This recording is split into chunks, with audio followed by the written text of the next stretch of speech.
1, 2, 3, test. 1090, 22.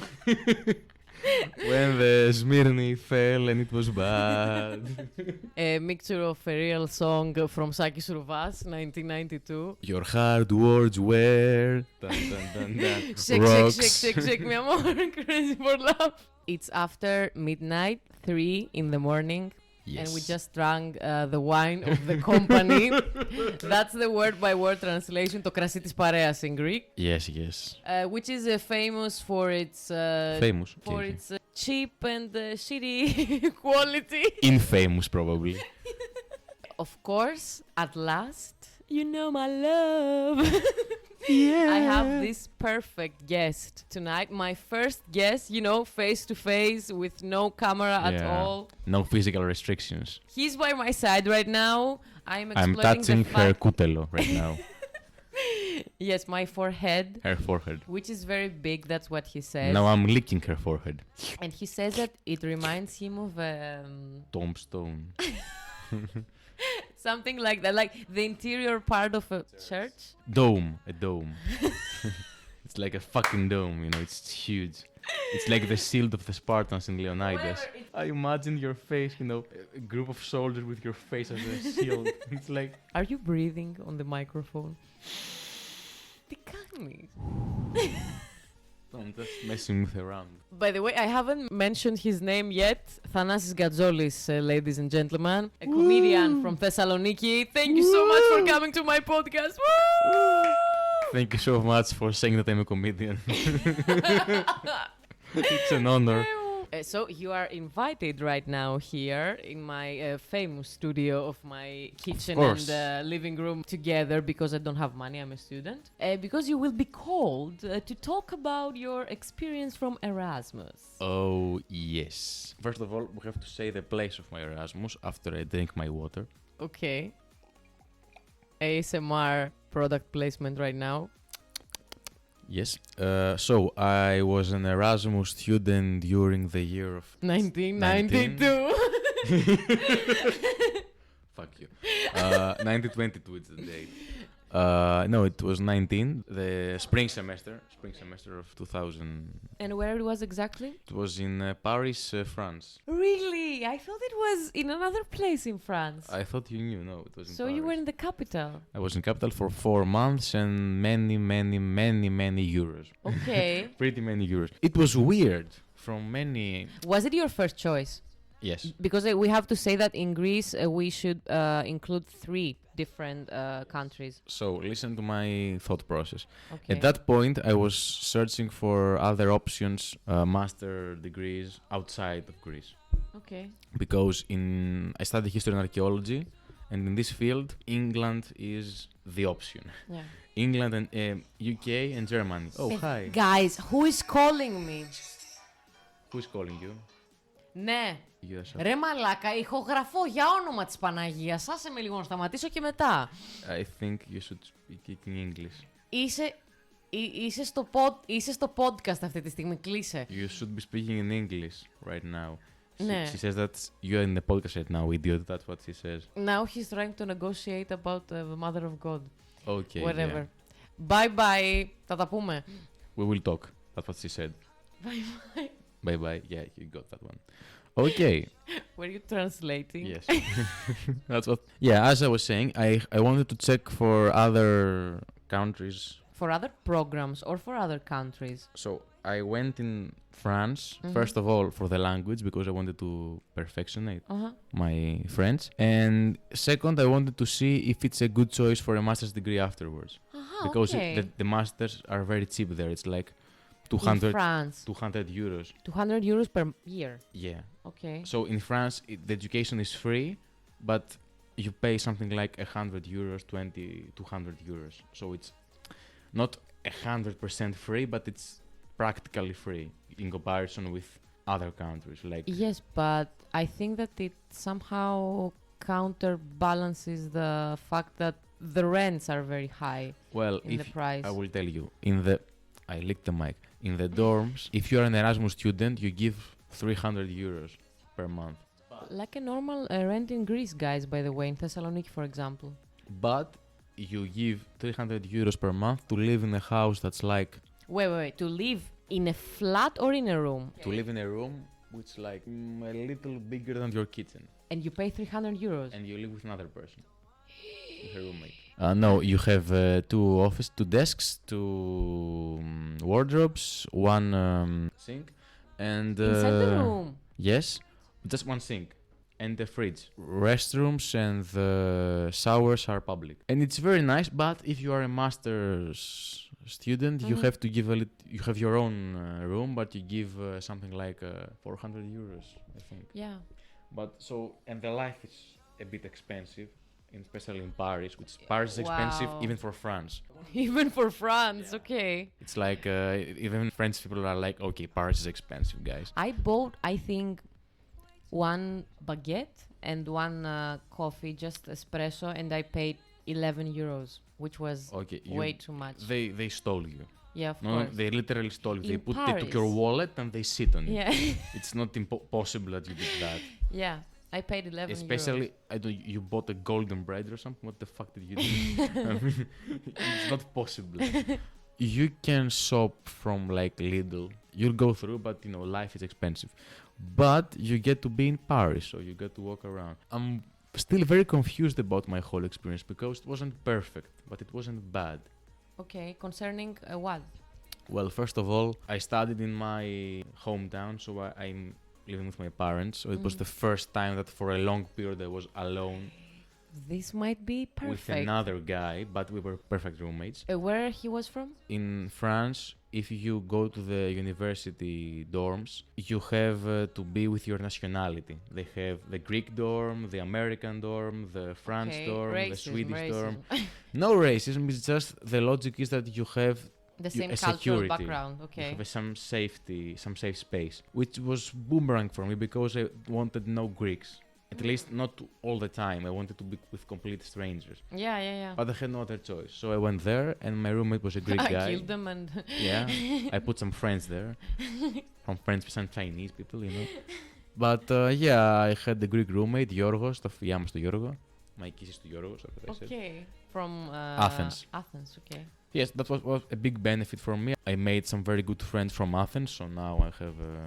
But you had limited chances to practice your English and French, right? English I had chances to practice them. I had some chances to practice my English. English I had chances. Το πίσω έτσι. Of course you will leave it. No, because there were some other guys who weren't exactly friends, but so they didn't talk. Their friends were pretty bad. Okay. Because, if they don't have room in the other dorms, they may kick you in another dorm, actually. So I was there with my Greek friends. In another dorm from the same nationality, you mean? From another nationality. If you're doing your master's and you don't have room in your dorm, in your country's dorm, they may kick you in another one. Or something like that. I'm not sure how it works. But we had some Belgian guys. We had a girl who was half Turkish, half Italian. Weird flex, but okay. We had Armenians. We had, this wonderful combinations. Yeah, okay. And I got to practice my French a lot outside the dorm. How was it? The whole experience? C'était bien. And I think that this language fits you. Oui, very much. C'est vrai, mais je commence à oublier tout mes français. Je pense que maintenant... Moi aussi. Je ne peux pas parler comme ça. Merde. Quand j'étais à Paris pendant le 4e mois, je pourrais parler très bien. Mais normalement. Maintenant, j'ai oublié tout mes français. Mais je peux comprendre, je peux... Et l'anglais aussi. Mes anglais sont OK. Je pense. Okay, it's enough. We flexed already. He is flexing, guys. So you said you spoke French, so I hope that you could carry on and we could speak French for a bit. But you're a whore. But it's a whole different. What the fuck? But it's a whole different thing to just practice the language in a private school, for example, and paying some money to just get a degree. With being exposed to the language. No, it's completely different. Yes. It's 100% different. In Greece, we say that we use a phrase like it's day and night, which means that they are two completely different things with each other. Yeah. And you have no... I mean, my other friends weren't so they spoke English. They were a little more, they didn't care By so the much. way, I want to ask you, do they speak English in Paris? It depends. Okay. Like, if they see, when I was in my, in the first days, I was trying to get some... When I had period. Yeah, of course. In my first days. In my first days in Paris. You woman. No. So I wanted to ask for help, and the guy understood that I wasn't French, and I was trying to speak, and he said, like, if you want in French, I can speak English. And I'm like, no, I have to practice. So he respected that. But if you go and start with English from the for the very first moment, they may be like, I do not English me, no. I don't know. It depends. The stereotype, it's a bit true, but not entirely. For example, I had been in Paris 2 years ago, in 2016, and I lived outside Paris, which is a big difference. Like, there is a... where exactly do you remember? I will tell you. In Aubervilliers. Paris has its center, which is the Paris we all know. The historical, beautiful Romans, blah, blah, blah, blah. And, with rats. Yeah, with surprisingly number of rats. Yeah. It's the reason, the dirt inside the city, and the problem with rats is the reason that if you get caught pissing, you may pay a lot of money, like 100 euros. It's strictly forbidden because of the dirt. Outside of Paris, like the Evosmos of Paris, the Menemeni of Paris, the areas around the historical, romantic, it's like a ghetto. It's like, working class buildings, no fancy buildings, black people almost 100%. Almost 100%, I'm not kidding. Muslims. And inside, it's a whole different area. Okay. It's scary. It will take you like 40 minutes to go from the airport in the city center. And in the first time I was in Paris, I lived 3 metro stations away from the airport. Okay. I was with an Erasmus Plus program, some sort of. And... Sort of. What did I wanted to say? The wine right now is representing our speech. So, my first... wine of our company. Wait, I have to ask you something. Do you still make jokes on this podcast? Okay, I can joke around, right? It's not like... okay, yeah. It was a huge difference, and it hit me hard then. It was like, oh, fuck, where's the huge difference? You asked me something, and I wanted to... I asked you about the language, and... Yes. So, the first time I didn't go to practice a lot. Because, you have like you were shy. a week. But then, in the Erasmus, I had no other choice, so I practiced a lot. And in the 4th month, my last month there, I could, I was walking in the street, and I picked up talks from the people I came across, and I could understand what they were saying. I had the same thing with Polish, I have to tell you. Even though I didn't know anything in Polish, during my 5th month, I could communicate for the basic things, guys, not for any subject, for example, in a conversation. You look pretty beautiful. May I get your number? In the supermarket, in the post office, when I want to go to the airport, for example, I could communicate like very well with everyone. Even with, people on the street, if I want to ask them something. Because there will always be those moments in which some stranger might ask you, for example, by chance, what time is it? Or where is that train? And you don't know the language, and you have to speak and respond to this guy or girl to his mother tongue. And you're like, now what can I tell you? That I don't know this language? Because sometimes, they are a bit prejudiced, conservatives, and when they understand that you don't know the language, Polish are, a bit of, Yeah. Was that an issue in France as well? Things are worse in Poland, I think. I'm not sure you could tell, but in France, some people I met, they say that it's not so evident, like, let's go shoot some black people or something. But it's not so evident. But there is some racial issues involving usually the people coming from the former colonies like Algeria, I think, and sort of that. Because they have all the French culture, but they are not French. Okay. So they come in France and they think that they will find their home, but there is prejudice because they're not French in the end. And, the former colonies have a lot of strict deals with France involving commerce and stuff like that. And it's a bit weird. They have these issues. And they have Marine Le Pen, which is, I mean, did you face any racist situation in front of your eyes? I had a beautiful situation, ironically, but it wasn't racist. We were in a neighborhood, in a working class neighborhood. Not the most fun, but, still in the center of Paris. It had a nice view there. So we were like, watching the view, so nice, la vie est belle, comme ça. Living it like... Yeah, Erasmus life, yay. And then two black people, a woman and a man. The woman wore a pink leather jacket. She looked like a prostitute. Okay. And the guy was talking to her. We watched the back of the guy and he was hiding the front of the woman with his back. They started in French, I think, and they started from English and they ended up speaking French. Okay. And the woman started shouting to him, "Give me the money, give me the money." And another woman, still in the same type of clothes, was coming up from behind in the guy, in a distance. So... And she was like, I didn't get paid either, please give me the money as well. The woman whose body the man is covering did this. Can you explain that to the guys? She pulled something from the inner side of her coat. And it looked like she pulled out the gun. It was like this. And I said, we're gonna die. And I looked a bit closer and she was holding a hammer. Okay. And then the other woman from behind drew out a globe and they started hunting the guy. Give me the money! They declared the war against the guy. We were like, posting stories like... No, okay. But yeah, it was really weird, really weird. And also 3 out of 10 times I got out of my, the metro train on my stop to go to my home. I could smell weed. And they were smoking it like midday.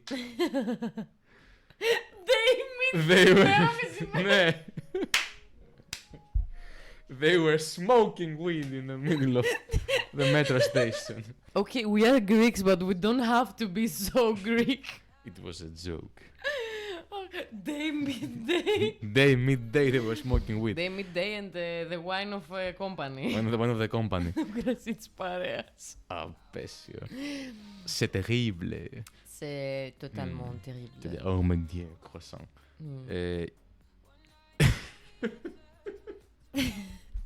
Omelette du fromage.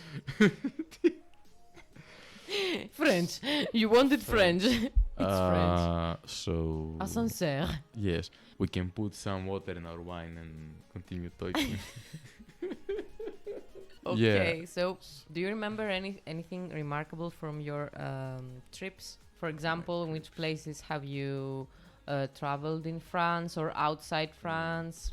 For example, Germany. During my Erasmus, I went to Amsterdam. I went to Montpellier. We had some family friends there. And I went to... Fuck, I don't remember the name. I went to fuck. Fuck. I went to fuck. Yeah. My reason for my Erasmus. And I don't remember the other city now because it's 3 o'clock. We went in a town outside Paris and it was really nice. That's for a day. A very nice Airbnb. Beautiful. And Paris. And what about the courses? Oh, so nice.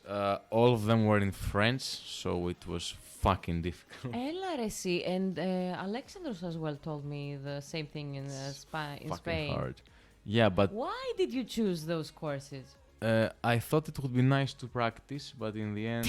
I thought it would be nice to torture myself, for 5 months. It was harder, and I'm not so fond of my department as other students, so I wasn't, like, okay, archaeology, yay. I was like, okay, Dora the Explorer. I want to party, just can we finish with that? I mean, I need to get my grades.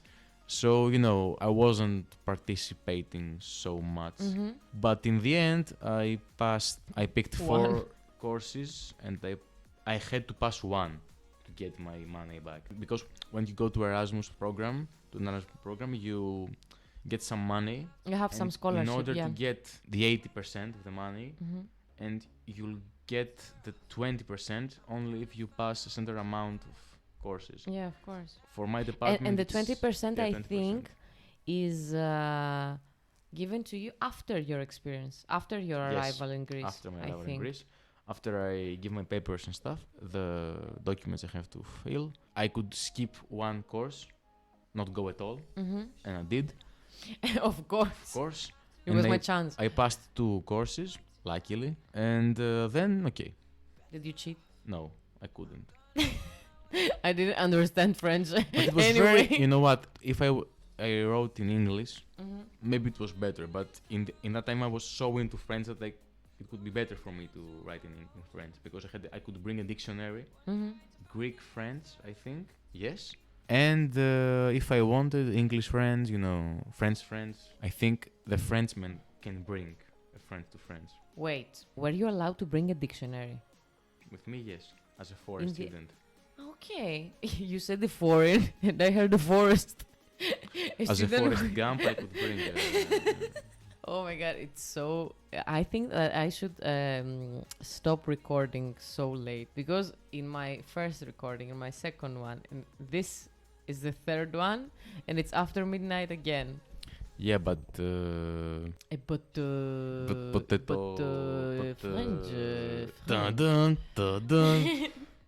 Yeah, maybe it's a thing. And what about the culture in France? Did you observe something which was different compared to the Greek culture? Or were you amazed by something that French people do and we don't? For example, in my situation, people who were not, Mediterranean, they were amazed by the fact that we use bread in our food. For example, I don't know, like omelets, any soup. For example, every time that I cooked soup, I always had bread by my side, and they couldn't believe it. They even found that dirty to put bread in the plate. I didn't meet a lot of true French people. True French. So, true French, yeah. Ooh. You say you love me, I say you're crazy. We're nothing more than friends. Yeah. Oh how silly is that song? Actually, I was impressed that France is like Greece, but with more culture and with more money. And with more elegance, I think. They are still lawful, but not German lawful. Yeah. They are neutral. Not neutral strict. Lawful. Okay. Neutral lawful. Like an example, we were waiting for a bus, like past midnight, and a small car from the bus service came, and it was like, hey guys, the bus won't be coming, go to the next stop. Okay, so it's a bit flexible. Imagine like the OAST guys. Just the OAST guys! Just a guy in a bicycle, a drunk old man, like, hey guys, yeah. The bus won't come, I guess. Something like that. But they were organized, they were... at some point, Also, at some point, somehow. Yeah, we were much alike, but I think they are... the whole LGBT community was much more integrated in society than here. By the way, I should add this, and then you can say whatever you want, because it's my gay, podcast. Bye. All the kind of sexualities, yeah. In Poland, because I think that I mentioned too many negative things. However, in Poland, in Warsaw, in Krakow, when they had LGBTQ, celebrations with parties and festivals and stuff like that, all the people were very civilized behaving. Like, it was really nice. There were families with their children, holding hands, balloons. It was a real festival. Because in Greece, guys, we have to tell you that there are many families, for example, who see the guys from LGBTQ and they, they burst out, screaming, cursing them, saying that they are, the shame of God, the shame of humanity. Yeah, all this kind of...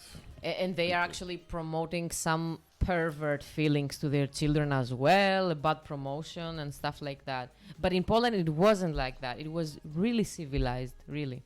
Okay. It was the same in France as well. Yeah, they have like a whole neighborhood full of, there are flags, they're on the street. the very same people are more open to, trying things, experimenting with their sexuality. But apart from that, the whole question, I have something nice to add. I was there at that time of it was when the Notre Dame was on fire. I was there 1 week before. You were? Yes, I was. Okay. You were? I was. English after midnight, guys. And how was the whole situation? It was very interesting because I like fire and because I had a bad moment I with had my cigarette. birthday. I want to blow out candles, but Notre Dame was Notre there. Dame was the case. No, we're joking. I wasn't so devastated because in my point of view, it's a monument. Monuments go through phases of destruction amongst the years, and then we build them again, and it's the natural process, so it's okay. But there were people who cried for that, Yes, because imagine... Not French people. Okay. Who cried for that.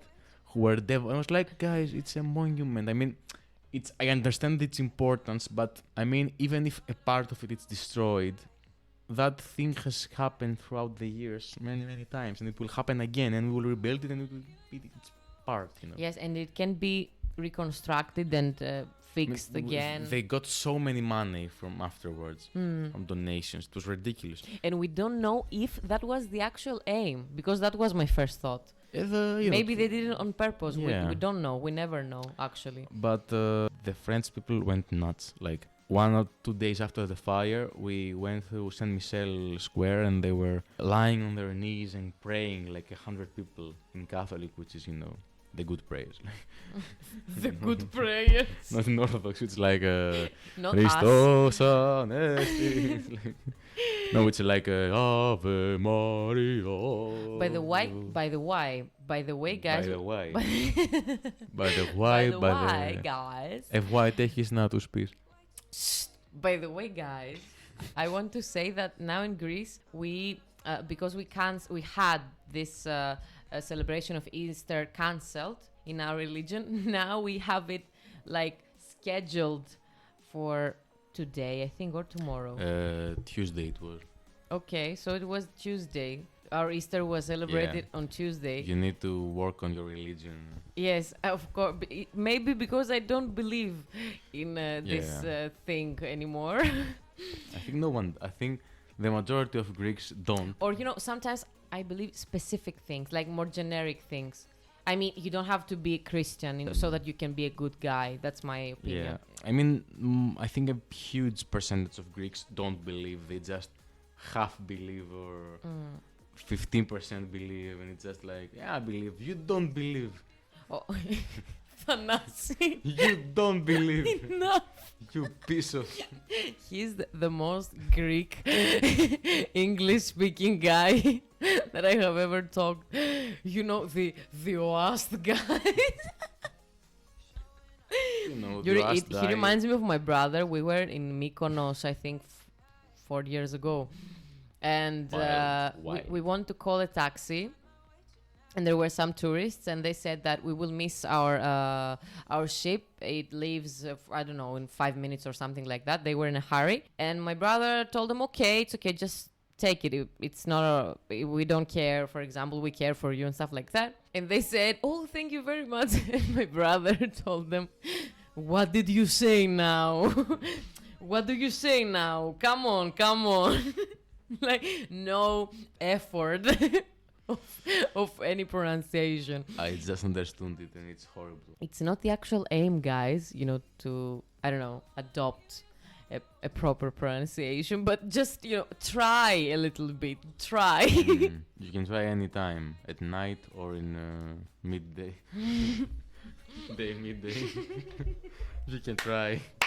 So, yes, we have. Before ending our episode, what advice would you give to someone who wants to travel to France with the Erasmus program and study there? Well, first of all, you said in France in general or in Paris? In Paris. Okay. In Paris. Okay. First of all, don't stay inside. Just go out and walk. Crawl. Crawl outside and explore the whole city. Be aware of your courses. Don't be aware of your personal courses in this situation, not belongings. Don't have them completely, or meet some French people, you know, not Greeks. Do not hang out only with Greeks, you know. Get outside your comfort zone. Drink wine, lots of wine. It's very cheap. And cheese, because I think that they have different kinds of cheese. Cheese, yeah. The baguettes, not the kind you took. Oh my god. It's like 51 euro, like that kind of cheap. And I wanted to say something. Most of the museums are free if you're a student, so yeah, use this shit. Get educated. And he's being what aggressive, else? guys. He's not like that in reality. No, I'm not. He's worse than that. Don't spoil me, you beautiful thing. I mean, in a good way, get educated. Not that you are not educated right now. I'm in a good, you know, get more Get educated. more educated, okay. Be aware. And what I wanted to close with something good. And speak French. Oh. What? Speak French. Okay. I mean, if you half speak, you know, this is, you know, you kind of speak French, but not, you know, try and practice and go for it. Mm-hmm. It's really beautiful. It's really nice. And don't speak to Katerina in general. Because she may drag you here, talk about your Erasmus, and then, you know, say things about your Fridja. Eyebrows! About your eyebrows. Your Fridja.